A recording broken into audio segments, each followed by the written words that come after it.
A sample survey conducted among 100 private media journalists in Cameroon indicates that 8 out of 10 private media journalists are owed at least 6 to 20 months of unpaid salaries. The study also reveals that they work without employment contracts or legally binding agreements and are not entitled to a social insurance registration. Of over 100 journalists practicing in the crisis-hit northwest region of the country, only one has personal protective gears, with the rest exposed to the risk of getting hit by a bullet in areas of armed confrontations at any time. The quality of news is greatly affected by irregular or no salaries at all, lack of employment contracts, no social insurance for journalists, lack of basic working equipment, and very precarious work conditions. Very few private media proprietors pay their staff more than franc CFA 36,250, approximately $65.9, which is the minimum wage set by the government of Cameroon. The working conditions are poor in terms of absence of salary, in terms of salary accessories, because you might not get your salary, but at least get the basic facilities like transport, accommodation, and social insurance and insurance policies. You have been aware of the fact that of recent, when a journalist is sick in Cameroon, the trade union has to launch a campaign for journalists to contribute here and there. When one is dead, we have to contribute money to buy the coffin, at times to take the corpse to the cemetery or the village and bury. There are times when we go for like 8 months without the little take home that they give us at the end of the month. Just imagine, you have a family, you're working, and for 8 months, at times a year, you've not received anything. And when they want to give you something, they say they are giving you transport. They give you something that is not up to half of what you are supposed to earn.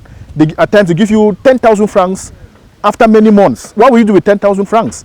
That alone cannot even pay your transport. It cannot take you from your home to your job site for a month.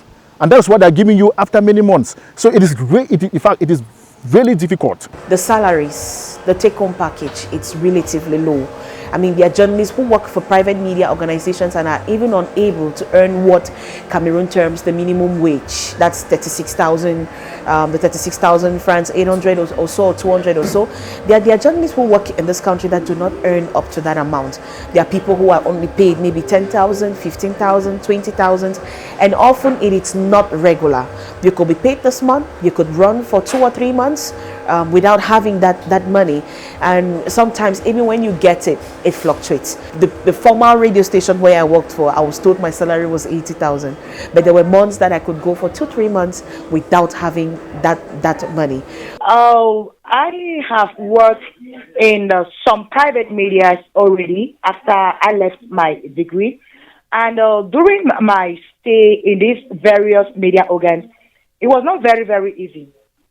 The very first difficulty I came in contact was the fact that there is nothing, you don't sign anything as in contract, because commonly when you know that you're working with a contract, when you know you have a contract somewhere, you have some guarantee. But in the private media, very frequently, in most private media, there is nothing as in contract. Okay, you're just working so that at the end of the day, at the end of the month, rather, they give you money, if at all they even have. I've worked with about 4 different private media from when I left school in 2016. And in all of these media organs, there was no time I signed a contract with them about my working condition and pay package. Now, there was one where we had just a verbal understanding, with the publisher of the paper saying that he was going to be given a monthly stipend. But trust me, if you have a stipend this month, next month you are not sure of receiving, the following month you might receive. There are times the stipend will skip for 4 months, 5 months, and they will never pay arrears. A tweet by Nkwebo Dennis, national president of the Cameroon Journalist Trade Union, on October 18, 2021 reads, Mutation, Le Jour, Le Messager and La Nouvelle Expression jointly owe workers a total of 100 months of unpaid salaries, so we understand all the fury of some. Despite these challenges, journalists are scared to speak out. We know how it operates terrains. Now, what happens with most of our private radio stations is that when you're sent out on an official assignment, whatever it's given during such assignments as a take-home package, the policy with most of the radio stations is that as the reporter, you're entitled to a certain percentage. So it's of an advantage to you if you are sent out 2 or 3 times within a week for some official assignments. At least you know that you're entitled to 25% of whatever, 20-25% depending on the radio station, of whatever it is that you are paid from such events. So that's another thing that will just make people grumble or not feel satisfied with their working conditions, but they still keep showing up every day to their job site. We know how difficult it is for us to find jobs in Cameroon at the moment. So if you are fortunate to have one with the private sector and you are told that, okay, you're just going to be given a stipend or your transport is just going to be provided, you don't want to idle at home. At least you want to get involved in something. You want to help yourself. You want to build a career for yourself. You're not doing this. You're doing this being unsatisfied with your working conditions, but you're equally looking at this other little basic things that adds to it. Mohammed, a private media journalist in Cameroon's northern region, scared to give a voice or video interview for fear of retribution, says, "Perhaps I am scared that if I report my employer to authorities for indecent work conditions, I may get sacked and other employers will not want to hire me because employers have a way of collaborating. I can't even grant you an interview revealing all my details." Sandrine, a journalist who worked with the private media for 5 years and switched to the public service, explains. Personally, I do not complain because, most often complaints come when you think you have a better opportunity. It's not like the opportunities were not out there at all, but that assurance that if I leave this place for the next is going to be better, we could not get it from anywhere because senior colleagues, some of them are very secretive. Some of them will not want to, explain to you how things are.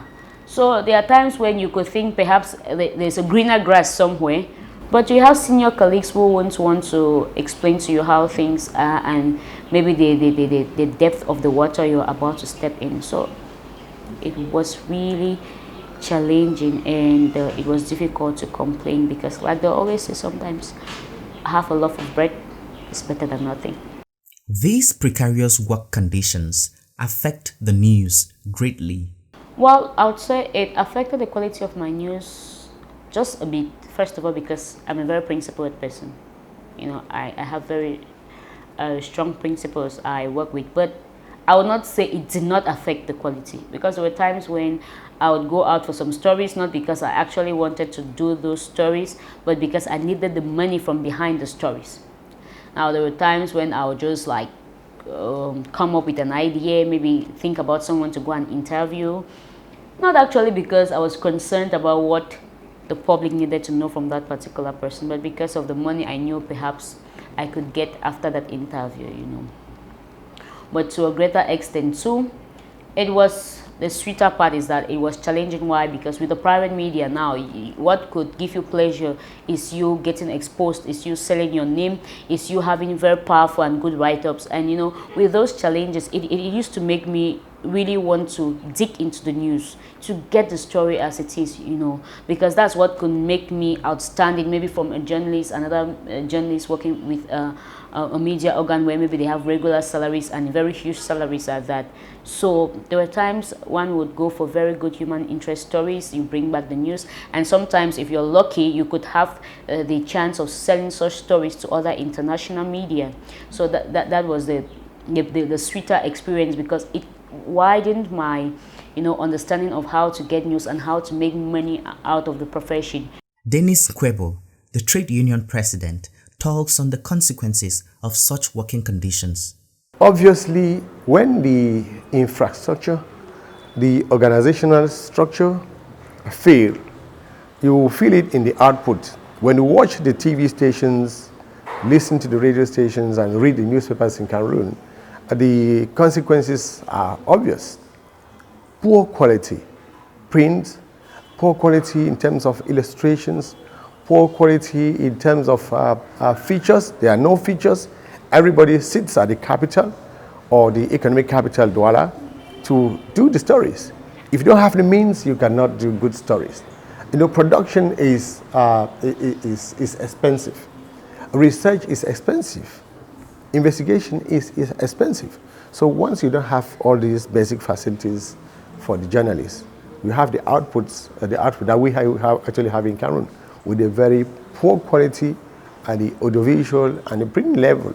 Yerima Kininsom, a senior journalist with over 25 years of journalism practice, explains the effects of such conditions on the news. It definitely affects the news so much, the quality of the news that is presented to the public, on account of the fact that even if you are not in a good frame of mind, if you are worried about having not given food to your kids,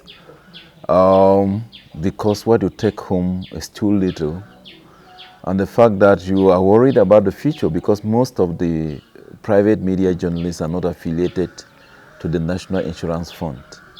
There are things like that should get the journalists worried, and then when you don't have a good frame of mind, it is likely that it's going to affect. It is likely to affect the quality of the story you are doing. And let us also say that journalists are human beings. It means that a powerful source can sway the journalist away from the ethics of the profession by virtue of the fact that he couldn't have his independence since he doesn't have financial power.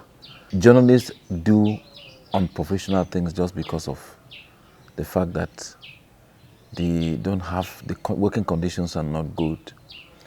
I will not be able to, in this very short interview, to give you a faithful rendition of the precarious working conditions. But let me also tell you that what they have as pay is too little. They are not affiliated with the Social Insurance Fund. Even their offices, even working material. There are many journalists who do not even have what to record with. They don't have good cameras. So it means that the quality, the final product will not be good enough. And the quality of the news is affected. Abba Rix Isidore, the president of the Cameroon Association of English-Speaking Journalists, Kamasech Boya, Southwest Region of Cameroon, says, events organizers have discovered the precarious working conditions. Most of them don't even have a salary. So in the course of organizing events, they put together something for journalists like money. And at the end of it, at the end of the event, they hand the money to you. To be honest, when you talk about objectivity, you talk about impartiality, you talk about fairness. When money changes hands, all these canons or all these ethics you talk about no longer matter.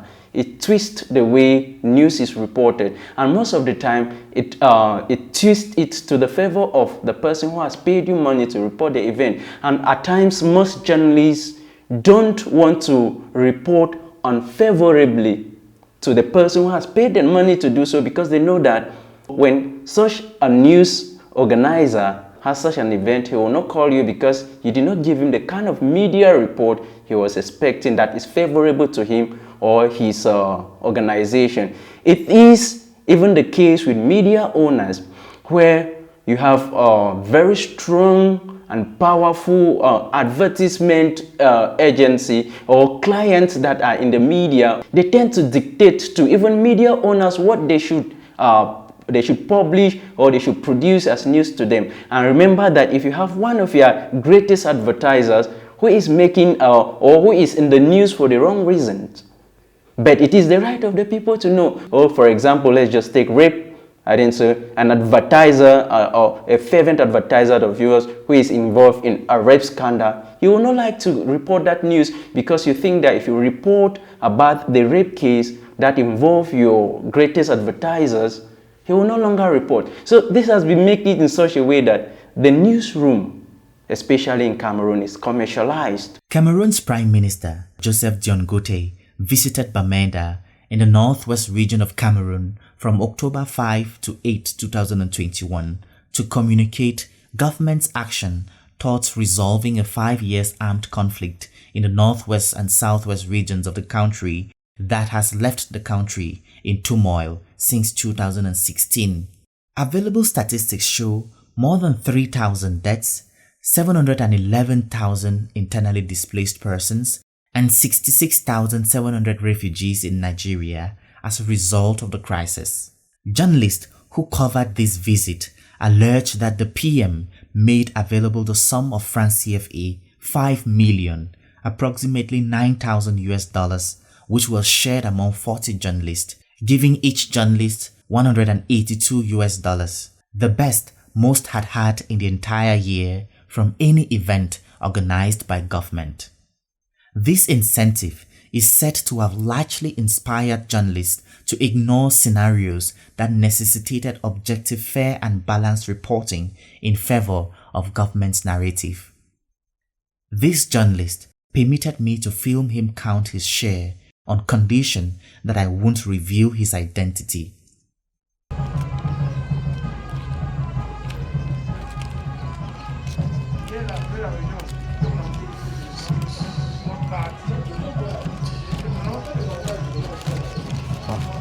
This is good. It's not every day one gets this in the region, and as a journalist I think this is actually going to help me, help my family and settle up some bills. I think this is a good one. It's not every day that one gets this amount, 100,000. Wow, this is good.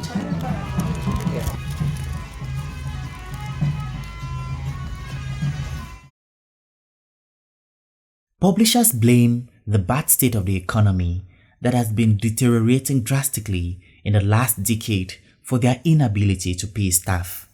The publisher of a prominent newspaper in Cameroon told Unbiased the News the Ministry of Finance owes them advert fees amounting to over francs CFA 20 million, approximately $36,400 accrued within the last 4 years. Many other publishers complain of almost same or even higher amounts owed them by various government agencies in the country. Cameroon's public debt has risen very quickly within the last 5 years. According to a 2021 budget report presented by the Nkafu Institute for Policy Development in partnership with the Denis and Lenora Foretia Foundation, Cameroon's total public debt as at December 2020 stood at francs CFA 10,334 billion, about USD 18.8 billion, representing 46.9% of the country's debt to GDP ratio. Corruption and fraud is further exacerbating the situation. Government has a system to give subvention to duly registered media outlets that publish regularly, have staff who are registered with the National Social Insurance Fund, the NSIF, with regular monthly social contributions equivalent to 8.4% of their salaries. However, in order to give a semblance of a regular situation at the NSIF, publishers choose some of their most prominent staff and register them with the fund. Instead of declaring them on their actual salaries, they declare them on about half or even less than half of their actual salaries.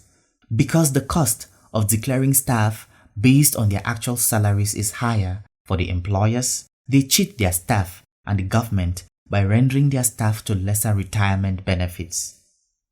Unbiased the News reporter looked into 4 English language media outlets at the NSIF on September 3, 2021 on permission of staff from these media outlets who wanted to know their situation at the NSIF.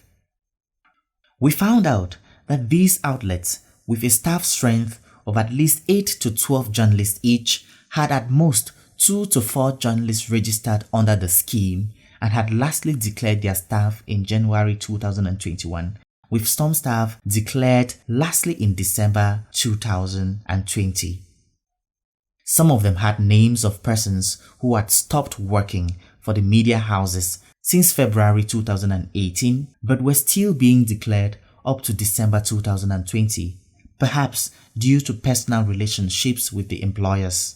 The media owners, they go to the administrations, the social insurance, the taxation department, and bribe the officials there to get the documents that they provide to the commission at the Ministry of Communication. It's a matter of corruption. Even at the Ministry of Communication, we have some officials there who give subvention to some of these companies and get it as a back commission. So they'll give the subventions and later on collect part of the subvention as part of the corruption that is going on in the country. That's why we're saying that everything should be in a press code, and the union is not represented at the commission that is actually giving out this subvention. The opacity surrounding the subventions to the press is a clear indication that there's a gentleman agreement between the government and the private media owners, because they would not, some of them will support government, some of them will not attack the government, some will support particular ministers in the cabinet, especially the ministers who are in the communication process, the taxation process. So it's a matter of corruption. Nganken Kisito, Director of Private Media Communication in the Ministry of Communication, talks about state subvention to private media. As far as printed press is concerned, there's a mechanism that was reshuffled in April 2020 concerning printed press and cyber press only. Those, the Ministry of Communication provide them with every year with a public assistance that those who request it can get after their file is processed and then they have all the fulfillment, they can be eligible to get the public assistance. The ministerial order that was signed to settle down the mechanism, as I was saying, in April 2020 concerning printed press and cyber press, specify that they have to use the money in order to equip their media houses. The government can also help by training media personnel, providing them with specific trainings. They can also help them in traveling abroad for the coverage of some important activities. And we take care, we make sure that the media, the assistance that is given is being used to that purpose. We have a strong working collaboration with the National Social Insurance Fund. So when you come and do such a declaration, we have a working committee that is put in place with the National Social Insurance Fund. We work together in order to cross-check the information that are given here as far as the social protection of journalists is concerned. So when you bring up a file here, we send the files there to be cross-checked by the structure, and then the information we use to process the file is that which is provided by the National Social Insurance Fund.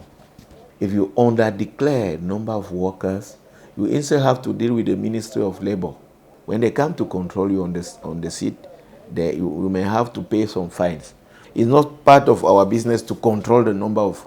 We go with the number you have declared. If you say you have 2 workers, we go with the 2 workers and we go to the National Social to see whether the 2 workers you have declared are really protected there. That's all. If you are paying for them there, then it's okay for us.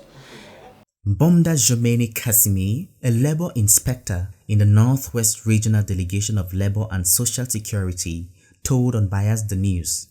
It is unfortunate that despite the deplorable working conditions of journalists, especially those of the private media, we hardly receive complaints from journalists. In trying to find out, we noticed that it is due to ignorance of such workers who do not seem to know the services available in the Ministry of Labor and Social Security meant to protect workers' interests. Tout travailleur Every worker engaged in a private sector or a journalism has to make sure that he signs a contract with his employer. This is very important. It is true, the Labour Code says a contract can be verbal, but the best form to avoid all problems in the future is the written contract. When we talk of Article 27 of the Labour Code, it states all contracts exceeding 3 months must be signed, must be written and signed, and copies sent to the Inspector of Labour. And this is for the Labour Inspector to make sure that all labour laws and rights were taken into consideration. If it isn't the case, the Labour Inspector writes a letter to the employer to ensure that certain aspects of the Labour Code are respected. And this is to make sure that all the rights are taken into consideration. Apart from ignorance, financial fraud, and fear of victimization by employers, the government of Cameroon is also known as one of the worst jailers of journalists globally. According to a report by the Committee to Protect Journalists published on December 9, 2021, journalists have continued to suffer persecution, censorship, kidnapping, and illegal arrests and detentions. Several journalists have been forced into exile in the likes of Mimi Mefo, For Hansen, and several others as a result of threat of arrest and detention. Within the context of the Anglophone crisis, journalists reporting on the happenings on the ground have continuously been attacked by the state and non-state actors. Journalists like Samuel Wazizi, who died in detention, and Kingsley Njoka have especially suffered inhumane tortures at the hands of the military for issues related to their profession. In 2020, Samuel Wazizi, a Cameroonian journalist, died while in detention. According to the CPJ report, 6 journalists were jailed in Cameroon in 2021, thereby ranking Cameroon among the top jailer of journalists globally. Another journalist Unbiased the News spoke to is Wawa Jackson IV, who was in prison in Cambe, northwest region of Cameroon, for 33 months without trial. There were several unfounded charges and claims levied against him. Jackson tells Unbiased the News, We are in a country where they make the world to understand that there is press freedom, but to operate in Cameroon as a journalist is an uphill task. With the advent of the Anglophone crisis in 2016, things turned completely different. Both the parties involved in the crisis, that is the government and the separatist Ambazonia movement, they are all protecting an agenda, and when you don't fall in line or you don't follow their own way, they give you names. You must have heard of this is a La République journalist, this is an Amber journalist, and so on. My journalism practice got a big blow in 2018, that is on the 15th of May 2018, when I was rounded by gendarmerie officers in Cambe and whisked off. The charges they presented to me were many. The local DO from Cambe came and told me that I had written against him that he was seizing satellite dishes from people for watching the Ambazonia TV channel. It did not end there. Afterward, I was told by the judicial police officer of the Gendarmerie Brigade in Cambe that I had published sensationalist information and I had threatened the life of a prominent CPDM politician of that locality. I was very surprised to hear of all those charges, but I told them I was ready to defend myself in the court of law, and it did not end there. I was rough handled, I was beaten and kept in the gendarmerie cell for almost 3 days Nobody was allowed to see me. I was denied food and many other things that should sustain a human being. And when I was finally taken out of the gendarmerie cell, I spent 2 years, 9 months under awaiting trial, or we call it pre-detention trial. The charges were being changed every now and then to something else. I remember when we entered the office of the examining magistrate for Donga Mantum, he just told us that please let's forget about this other charge. There was a charge that threatened the life of a politician. He just said let's forget about this other charge, and that was the end of it. The case dragged on in court for this number of years. I've told you that is 2 years, 9 months. And on a certain 19th of February 2021, I was called to court. The charge was changed again to something else. This time it was that it was something justification of felony that endangers state security. And I was summarily tried and convicted to a prison term lesser than what I had spent in prison. I regained freedom the very day, and after that it has not been easy reintegrating back into the profession in a crisis situation like this.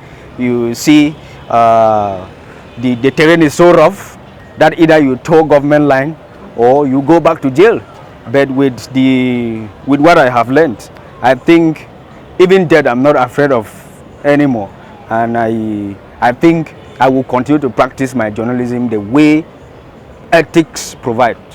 Before going to jail, Jackson worked for a media house that paid him less than $45 monthly, but had not been paid for several months. He also had no contract with the employer. Many journalists reporting on the armed conflict in the northwest and southwest regions of Cameroon are scared of falling into Jackson's and others' situation. The Cameroon Journalists Trade Union and the Cameroon Association of English-Speaking Journalists are working on building strategic partnerships with some government agencies to push for better conditions for journalists. Well, at the level of Search, all we can do is advocacy.